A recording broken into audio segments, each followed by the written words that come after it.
Welcome to the Positive Leadership Academy podcast, Emily. So excited to have you here, especially as a storyteller myself. When I did the disc, I'm an I, so I like to go all out here. So welcome. Thank you for being here. Oh, thank you so much for having me, Javier. I'm so happy to be here. Excited for our conversation today. Great. Excellent. So you're an expert in storytelling. I think storytelling is very powerful.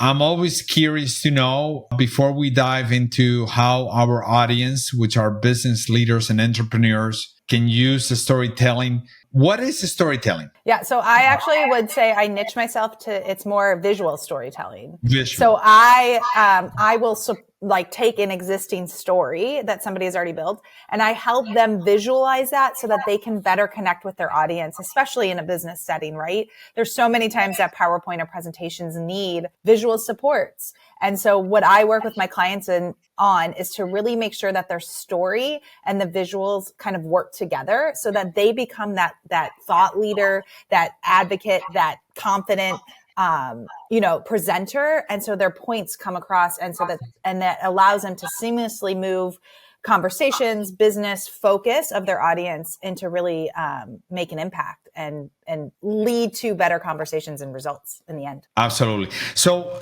for example, let's put a scenario here. Let's dive into it, because I'm a visual person as well, right? I'm an extrovert, I'm a storyteller, and I totally get that, because you can get so lost on your messaging, right? And at the same time, you can do the same thing where you can get really lost in your presentation. Yeah. So how can, for example, in engineering, because I see this engineering presentations, which they can put me to sleep, right? Yeah. They can put me to sleep. How can you transform using your storytelling? Yeah. So I kind of preach three things: simplicity, consistency, and intentionality. And so when you can look at your whole presentation with those three things in mind, and then each slide individually, you allow yourself to simplify your story. You allow that connection and those key points to really own that space, so your audience does stay engaged. And by visually designing it, whether it's color, whether it's consistency with fonts, whether it's images, you create a better connection for your audience. You give them a reason, or not really a reason, but you allow them to stay connected with you so that they can hear you. They can start to create that emotional connection while they have something more tangible that they can relate to.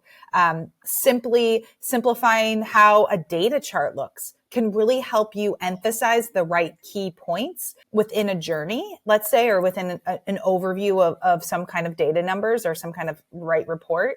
And then that allows that presenter, as they're talking about these key numbers, or where the impact is, or where there's a stressor point and we need to focus on, having it designed allows your audience to follow along with you in your story. We're 65% more likely to retain information when it's visually designed. But I always like to use the analogy of, think about a picture book. I have young children. I have a 5-year-old. Yeah. She cannot read, but she loves reading, because a story with pictures allows you to follow, understand what's happening, see change, see progression, right? And you stay connected, and that allows, and when your audience is more connected, they're more engaged, and your points are going to be, are going to resonate better, or they're going to ask more intentional questions that connect to what you want, the subject matter. And so when we think of it that simply, it really does help. I think there's so much power in a well-designed presentation. And I'm curious to know, when we are I got this feeling, we're doing a masterclass instead of a podcast here and telling people how can they use so much good stuff here. So is it more like visual that kind of complements my story? That's what we're talking about here? Exactly. So I work with my clients. So my process, let's say, is I'll connect with a client, and they will have a draft. Again, I'm not a content creator, I'm a designer, and I utilize PowerPoint to help those stories elevate. So I'll work with my client to make sure that once their story is outlined or sort of baked, or a lot of times you're taking old slides, you're mixing them together, and you need to create a consistent flow. So then I have my clients walk me through their presentation, very brief, not like the full length, but they explain to me what the overall takeaway is, who the audience is, how this is going to be presented. And then we walk through every slide, because every slide has to have, again, that intentionality. It needs to be, you need to be consistent, and you need to have less and simplicity. Less is more. And so when we can focus, or I can ask questions specifically about, what does this have to do with the bigger picture? What is our key takeaway here? Should we be talking about both points at both times? I start to sketch things out. I visually have always seen the world I've always seen the world as a visual person. I always take complex information and I have a way of simplifying it. That's just how I think. And so I have learned to apply that into this space. So if that makes sense. So again, a slide that has all bullet points, well, that's hard to remember, but can we add graphics? Can we add an image that connects better when we're talking about, I just did one that was about hiring people, right? Let's have an icon and let's design a treatment. So your 3 bullets now become 3 really cool visuals on a slide, and people will remember what you're saying versus just, these are the 3 things that our business does. And so you create more emphasis and more impact to help people understand or see or read. We live in, this stage of where everything is seeking our attention, and attention economy, I think is what it's called. Yeah. We're so usuals and movement and things happening. And we all also, what I love is, like, we all learn different, or we intake information different. So when you can support copy and minimize the amount of copy with more graphics and more visuals, you're kind of meeting everybody where they're at. And then that really, I think, is part of the power of So I am thinking, obviously everybody knows the Apple product announcements, right? Coming up every 2 years, very similar to that style, where it's very minimal, but it's very visual as they're talking about. Right. And why? Yes. I was just going to say, Apple's an amazing example, but Apple's not always real life case, right? Yes. So that's where I love sharing. Like you said, this is a masterclass. I'm actually teaching a masterclass. We can talk about that later, but I think that that's where having a person who's like kind of part of your toolkit can come in and start to help you think about it differently. I'm a different perspective. I see it different. And so not very often do I get clients who say, I just need an image with 3 words on the slide, and that's going to do my job. I have to show data. I have to prove points. I have legal, right? Especially I work a lot in finance and pharma. There's tons of notes and, that you have to include on slides. And so, but when you can work with somebody who can help you see it different and simplify overall, prioritize font sizes, that makes a really big difference. So that Apple is a beautiful example. I love using that, but there's a lot of other great ways that we can emphasize and make real life scenarios. Absolutely. Absolutely. They have a full team doing that, but absolutely, those are things to consider. Why so important for leaders, and especially here, our audience, our business leaders, to really think about really storytelling and everything that we do? Because it's so interesting. I mean, I see a lot of leaders where they say, well, don't you want to get to the point? Don't you want to be efficient? Don't you want to show credibility? Don't you want to show information, data as well, and charts and so on to use this? What are they missing by not adding storytelling to their presentation? I think when you don't have the visual component of that story, you don't necessarily elevate your brand credibility. You don't showcase that there is the value that you offer. You're not giving a persona of who you are or the content and the credibility that you really want. And so your story might be really strong, but if you're not connecting with your audience, if they're not engaged, there's no point for being there, right? So to your point of when you can simplify, you can have 10 slides, you can have 3 slides, it doesn't matter what it is. But when you really make an effort and you really visualize that story, you're going to connect with your audience better. And I believe presentations are really just one-on-one conversations, right? Marketing, the idea of marketing is that you're talking to everybody all at the same time and you don't know when people are listening, but a presentation, people are there for a purpose. And so when you can make their time valuable and you can bring them along, and let them understand who you are, what you're sharing, why these points are important, it makes everybody has purpose and everybody feels like they're there for a reason and they're going to add value. They're going to ask the questions and you're thought of and you're looked at as that leader. The other beautiful part I think about adding visual storytelling to your presentations is there's more, you have to plan for it. It's not something you do the night before, right? You're more intentional with your time. You're more intentional with your preparation. And I believe that confidence resonates so well. I know that when my clients take a deck that we've worked on and they use it in a presentation, whether it's a small, investor conversation or a big room meeting, they feel better. They know that their story is aligned to what they're showing. It takes a lot of pressure off of them. It allows them to actually, present really well. And again, that confidence radiates. And when you feel good and you're kind of standing up there and you know your stuff and you've taken the time to really plan it out, your audience knows that and they see that truth. And I think, again, that creates that really authentic connection that's so important for business. Absolutely. Because once again, we're emotional beings. We're human beings. Just to make that clear to people, right? It's not about logic, but it's always connecting with emotion. This is fascinating because you're giving me a lot of ideas. In October, I got to do a major presentation. I'm like, here we go. This is the way to go. So this was purposely done. And we will talk about your masterclass at the end. I have a question because I was thinking, I'm a visual person. So if you show me an image, that means so much to me, right? An image means more than 1,000 words, right? How you adapt to an audience that perhaps an image is powerful, but some people is not, or perhaps I've seen people just put in one word and bang, that's it. That creates such a connection. How you adapting to an audience that is not your typical audience that you know of? Is someone that, like, for example, a sales pitch that you're doing to somebody or an investor pitch that you're doing. So I think where I would go with this is it's an image doesn't have to be a picture. An image can be an icon. An image can be a graph. An image can be taking copy or content and designing it a little bit more. Again, if you have a data that 20% of X, Y, and Z people, what about if you highlight that 20% and you bring that up? So that becomes a graphic feature. That becomes a visual.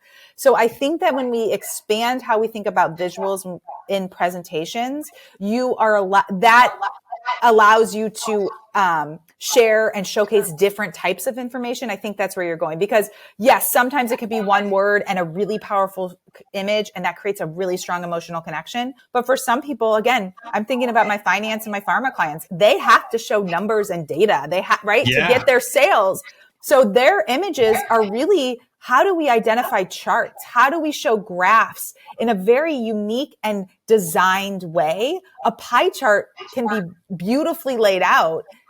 If you don't and again, that's where my expertise can come in versus just the default, but taking it, using colors of your brand, simplifying, playing with how big your donut hole is, how you highlight things, what's popping, right? If one area is really important, make that the color that attracts your attention, tune everything, push everything else back, make it a little bit more gray. You automatically created an image just now using a chart so you can create your focus. So I think of visuals beyond just, again, a typical picture. It could be an image. It could be an illustration. Icons are so great. Again, something quick that people resonate with, but you can also still have supporting copy.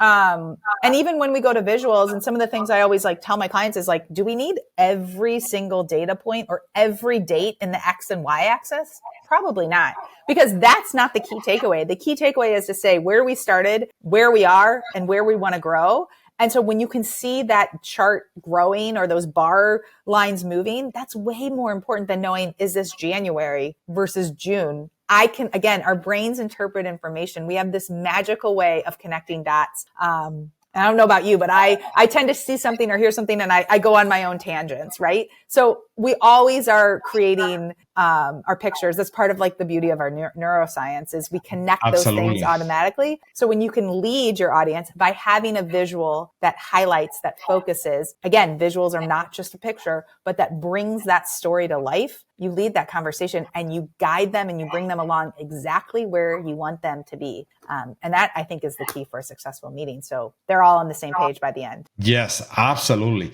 What are some of the common pitfalls that people make, mistakes that people make in their presentations?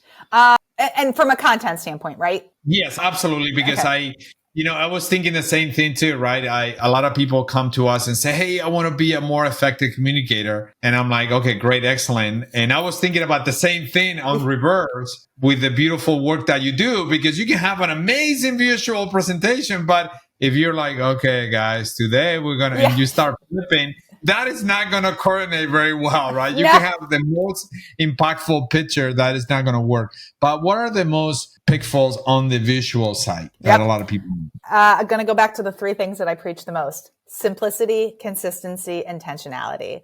So when I talk about intentionality, we'll start at the end, 2 to 3 points per slide. I'm a believer that I'd rather see more slides. Again, we're used to so much happening and we need change. If you sit on a slide for too long, people tune out. Have more slides, change things up, create interest, let them know that something changed so that you can really focus on one thing at a time. We only understand information, right? We can't take in all this stuff at the same time. It has to come to us in sequences. So less is more. 2 to 3 key things, less words on a slide. I think sometimes I find that people over communicate. They're either not confident, they're not sure how to simplify, or they just think everything's important. And that's to me where I'm such a verbal processor as well as a visual processor. But when I can talk to somebody, I can start to say, okay, it sounds like this is what you want to focus on. And they're like, yeah. And then you can say, okay, so should we take this out? Can this just be voiceover? Because again, the less you have on a slide, the more you can focus your attention and your audience's attention. And that goes back to simplicity, choosing colors, being consistent with them, making very subtle choices allows us to have more breath, more space, more calmness to digest information. And I have found that when I applied the concepts of simplicity, consistency, and intentionality in my life, it's opened up so many more doors. And so I just know that the power, like it works just as well in business as it does in life. But when you can really simplify your processes, when you can simplify what you're saying, you let everybody hear you. When you start to overcomplicate or you tell all the details in a story, right? There's always those people at a social event who like tell you every detail about a story. You lose them. It's too much. Yeah. My brain can't. But when you can tell me the key things and not give me all the detail right then I can ask if I need more clarification. But usually the less information I have, the actual better I can understand and comprehend. Yes, absolutely. And you definitely want to leave that open door for people coming to you as well, right? Instead of, like you said, because the more you give, the more complicated it gets, the more you dilute in the whole message right there. So it totally makes sense. I have last question is love to know any real world success that you have with individuals that came to you and boom, something happened. Either they got a couple $1 million, well, not a couple $1 million won't get you anywhere, but they have success by really implementing the gift that you have. Yeah, I have a great case study just happened last week. I had a client. We worked on his investor pitch deck. They're a startup hedge fund. They have a really cool, unique niche in where they're going. They invested $5,000 into really designing and crafting their story. I literally sent him the final deck on Wednesday. On Thursday, he secured a $300,000 investment from one investor with less than 24 hours since we wrapped it up. So that's huge, right? That's in one day. So that return on investment is awesome. Again, the ability for him to connect with his audience, to tell their story in a really simple way, made it a no-brainer. And Yes. so I love that story. I have another client who's in the financial industry. They had a yearly meeting, and what they said, and last year they did not work with me, and this year they brought me in. It was a very intensive deck. They're amazing storytellers. But what I loved what he said was, it wasn't at the end of the presentation, the feedback that they got was about how dynamic the presentation was, how they were able to follow along, but also the questions and where conversations went were right on course with where they wanted their business to move forward. It wasn't about tell me more, right? It wasn't like I need clarification on this. It was like, how can we keep building? So just those two have been really exciting. But I'm going to be honest, even just presenting my work to somebody and seeing their face light up and seeing how proud Absolutely. they are of how that evolution of what they did has turned into. I love being a collaborative part of people's team, and being able to bring my zone of genius and the things that I love to do, my joy. It's so fun to help somebody else shine too. So it's like a win. Because I can see the impact that thanks to your gift people can make, and that's the key factor right there. So you talk about a master class that is coming up. Yes. Can you share? Yeah. So it's specifically for financial services professionals, but really I'm, open to anybody attending, but some of the content will be geared, or just some of the examples will be more about that. But I'm co-hosting it with my business coach actually, and we want to explain, kind of like the conversation we had here, the value and the importance of why being intentional with your presentation is so critical to your business success. And then we're going to walk you through some examples or some of those key takeaways. I have a 4-step process that I use that's about audience, which is about writing your content, developing your story, designing the visuals, and then your delivery. And we're going to walk through those. We're going to show some real life examples. It's only going to be about 30 minutes. It's at the end of September, 2 p.m. Eastern time. You can learn more about it if you check out my LinkedIn, is where I'm really talking about it. So Great. So that's where people can find you. You have another website or you also, yes. So I am emilyschneider.com is my website, but LinkedIn is also a great platform just because it's easier. You can reach out to me and message me on my website, but LinkedIn shows a little bit more breadth. I'm super active. I always love connecting with people and starting conversations there. Great. Excellent. And we will put that in the show notes. I am inspired to apply what we have learned in less than 20 minutes here with Emily. So I know our audience are gonna get a kick out of it. And please show up for that masterclass. I think it's so important to be visual, intentional, and really impact and get what you're looking for with that presentation. So with that, thank you so much for being part of the Positive Leadership Academy podcast, Emily. Oh, thank you so much. This was an awesome conversation.